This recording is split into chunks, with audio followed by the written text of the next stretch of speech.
Gordhan appeared before Parliament's public accounts watchdog body, SCOPA, over the Ruyter's allegations of endemic corruption at the power utility.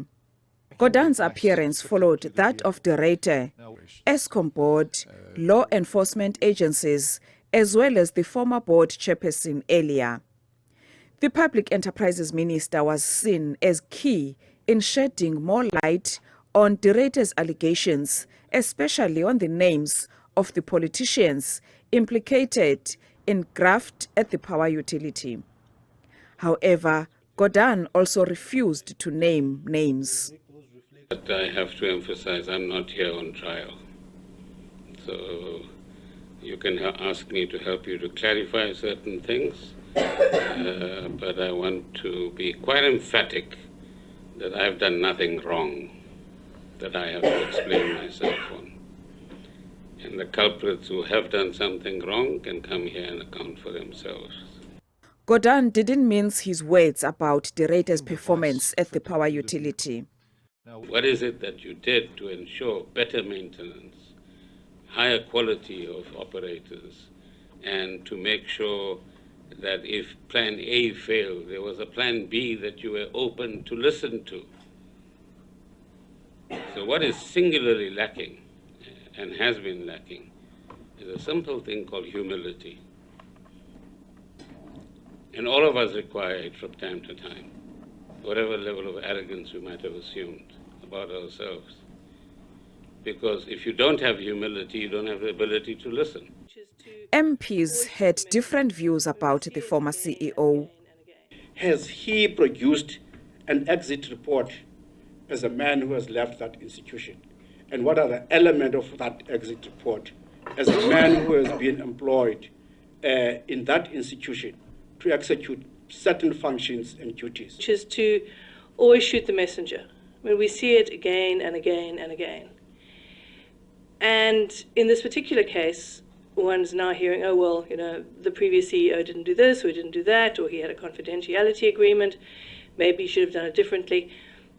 To a certain extent, that is really irrelevant to where we are now. Gordhan also refuted allegations that he was micromanaging, but was quick to say he was not shy to ask tough questions when things aren't going right.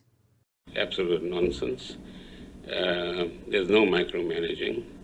I think here what we have is a CEO who thought he was know-all, and he certainly hadn't worked in a power station situation before. So I refute any assertion and allegation about giving instructions. Gordhan says other multinational companies have also made Eskom its cash cow. Eskom is not just a feeding trough for the ANC, as the former CEO alleges.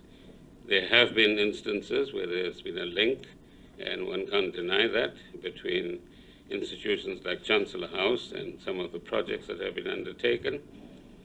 But at the same time, it's important to recognize that multinational institutions like ABB, SAP, local companies like Trillion. Meanwhile, the ANC revealed this week that it's still pursuing the Ruyter legally. I have applied in the High Court, which I've won, for a citation which has been granted to the African National Congress. I'm serving in papers in that Hamburg. They are on their way to Hamburg.